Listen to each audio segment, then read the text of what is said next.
కాగా మీరు బలహీనులు కాక ధైర్యము వహించుడి, మీ కార్యము సఫలమగును.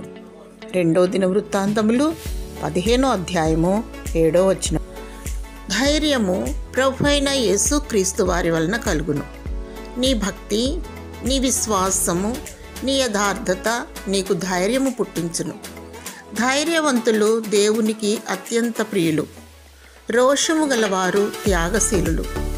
ఏది ఉన్నా ఏది లేకున్నా ఎటువంటి పరిస్థితుల్లోనైనా భూలోకంలో ప్రభువైన యేసుక్రీస్తు నామాన్ని ధరించుకొని యేసే క్రీస్తు అని ఒప్పుకొని వారు జయశీలులు.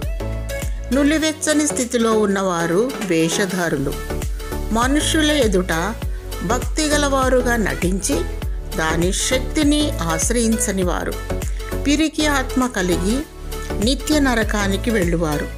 ధైర్యం కావాలని ఆశిస్తున్నావా? అయితే దేవుని స్తుతించుము, దివారాత్రములు ఆయన వాక్యమును ధ్యానించుము, మానక ప్రార్థించుము. ప్రభువైన యేసుక్రీస్తు పాదముల చెంత ఉత్తమమైన దానిని ఎన్నుకొని ఆయన సన్నిధిని అనుభవించుము. కనురెప్ప పాటున ఎత్తబడదవు, నీ కార్యము సఫలమగును. ప్రభువైన యేసుక్రీస్తు రానయ్యున్నాడు. సిద్ధపాటు కలిగి వేచి ఉండుము.